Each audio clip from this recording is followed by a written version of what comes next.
حي على الفلاح.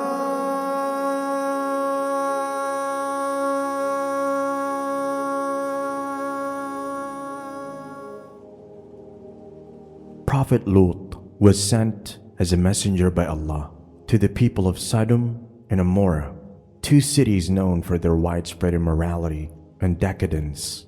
The inhabitants of these cities had abandoned the teachings of monotheism and engaged in various forms of immoral behavior.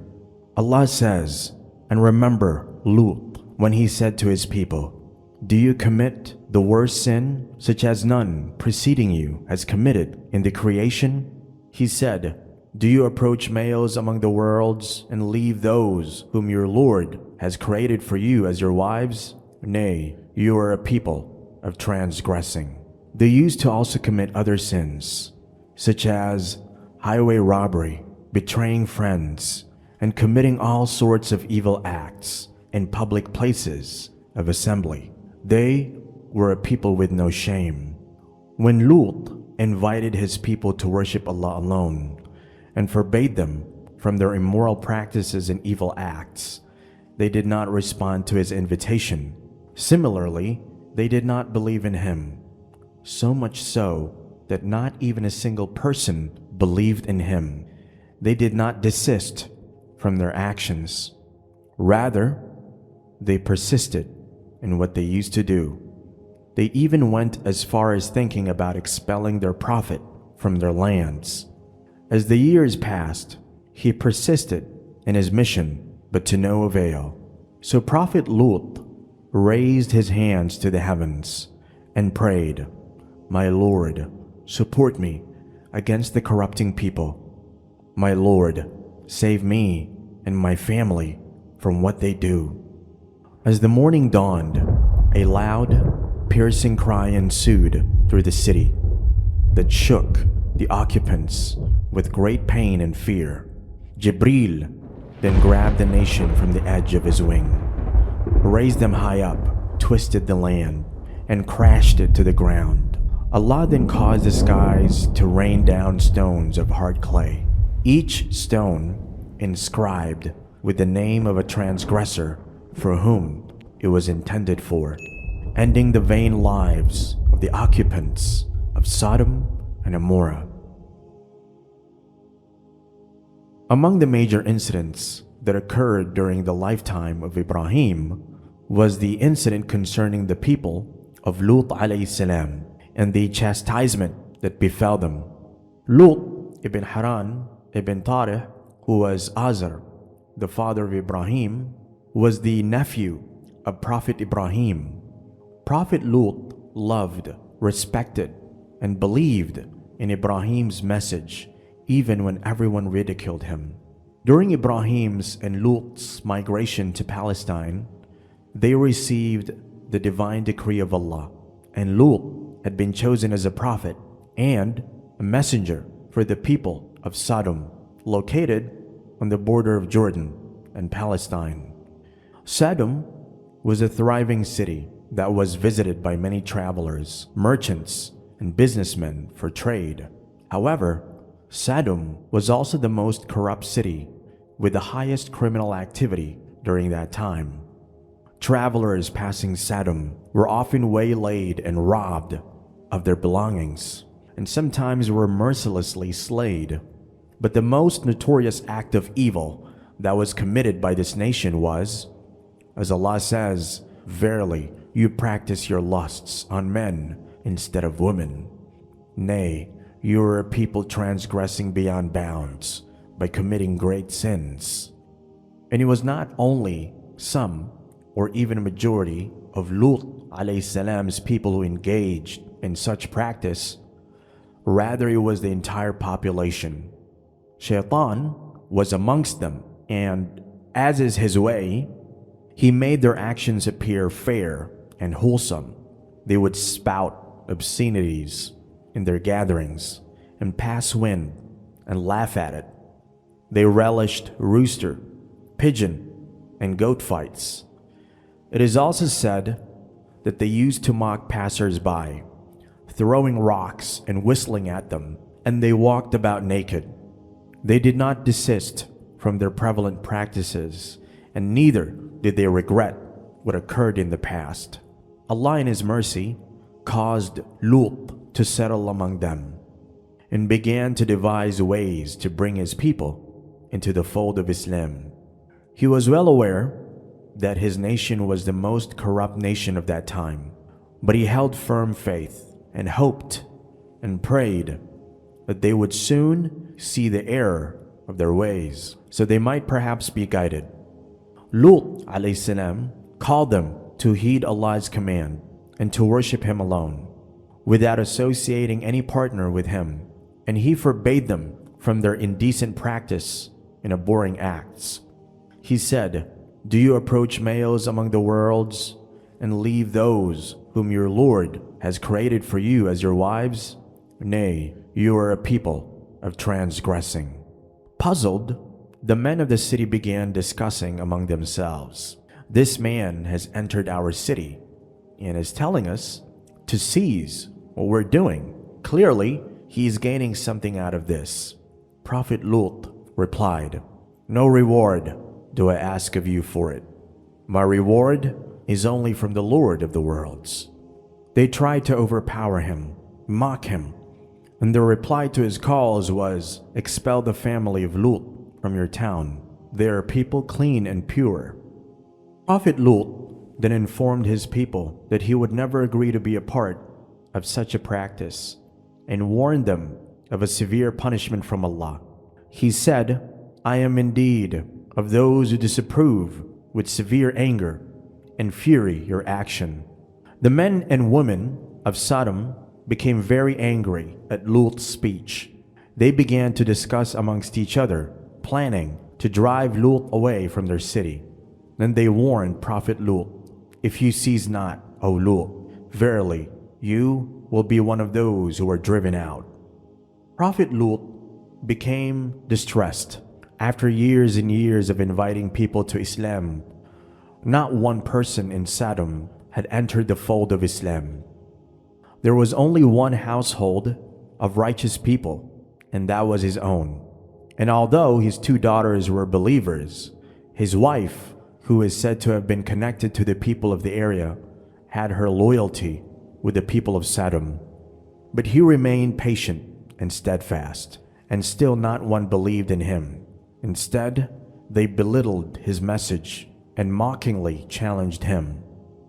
"Bring Allah's torment upon us if you are one of the truthful." So Prophet Luth raised his hands to the heavens. "My Lord, support me against the corrupting people.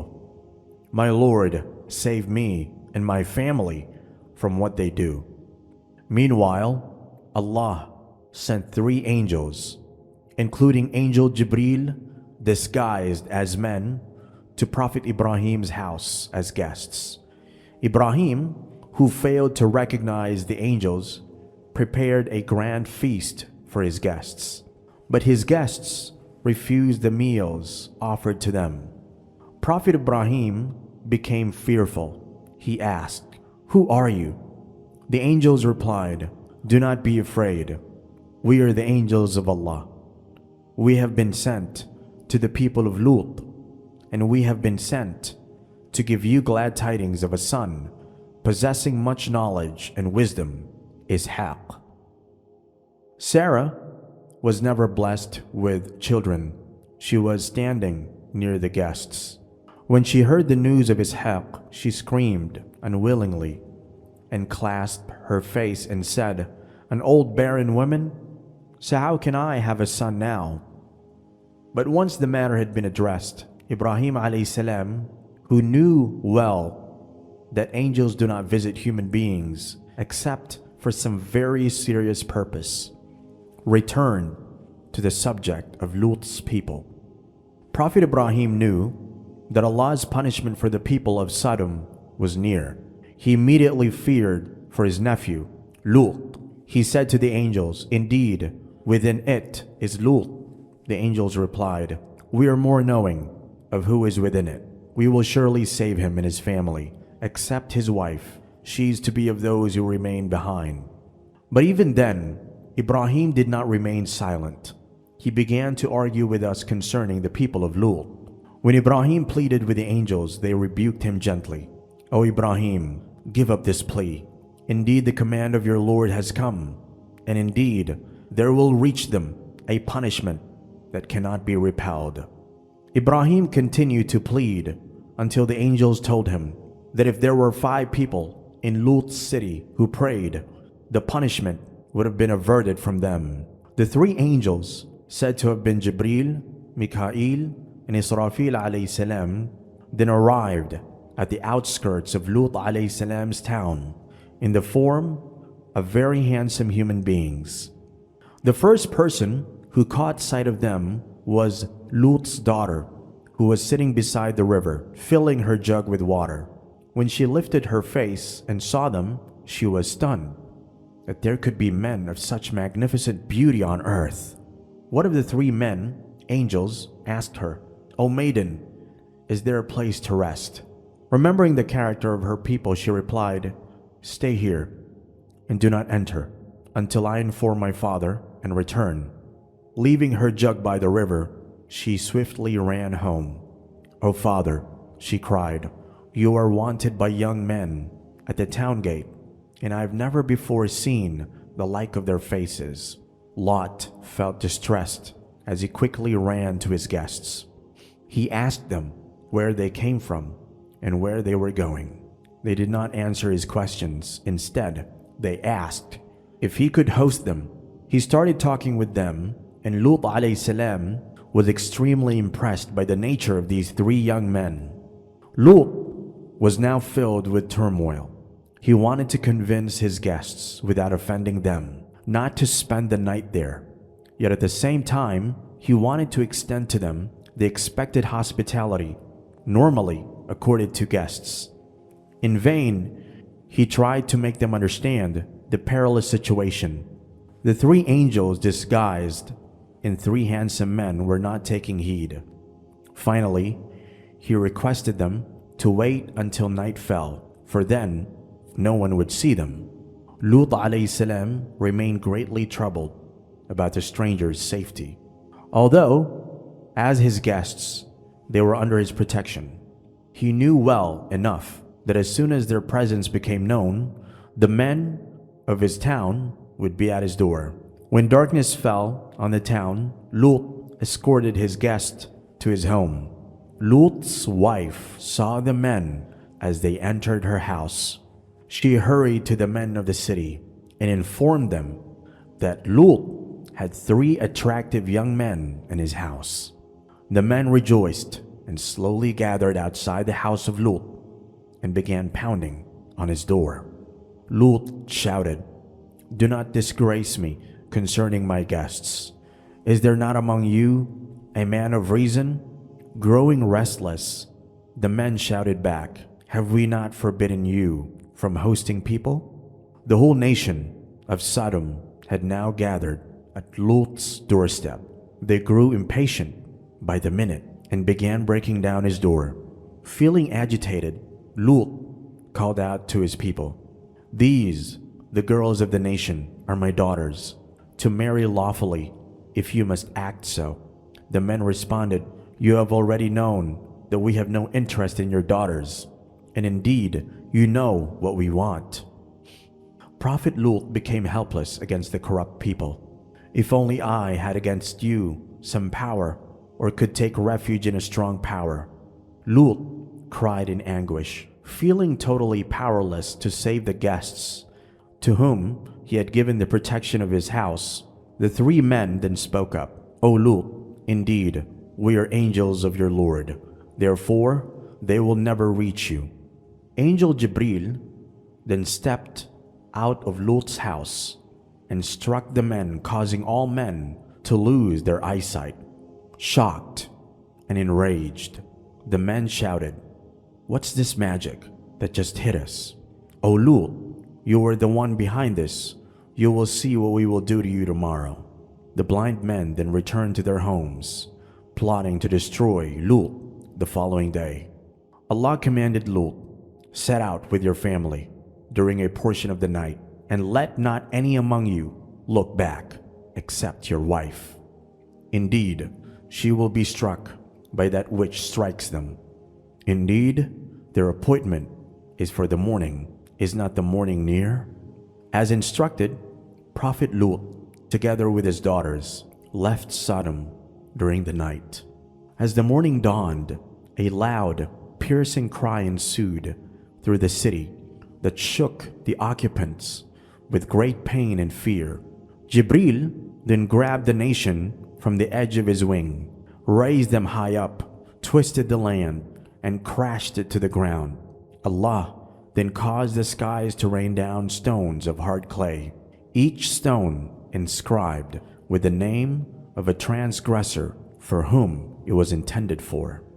Prophet Luth, who left Sodom with his daughters, returned to his uncle, Prophet Ibrahim. Together with Ibrahim, Luth continued to spread the message of Allah till his death. Today, the Dead Sea lies at the site of the corrupt city of Sodom and remains as a powerful reminder of Allah's wrath against the people of Luth. Allah, the Exalted, says in the Holy Quran, "Surely, in this are signs for those who see, and verily, they, the cities, are right on the high road from Mecca to Syria, the place where the Dead Sea is now. Surely, therein is indeed a sign for the believers." Thus, the flourishing cities of Sadum, Amora, Adma, and Zeboim completely obliterated with all their people, including the wife of Prophet Luth, as a recompense for the wickedness and perverse lusts of its inhabitants. Thus, the pages were closed on the people of Luth alayhi salam. Their names were erased from historical memory, for surely Allah keeps His promise.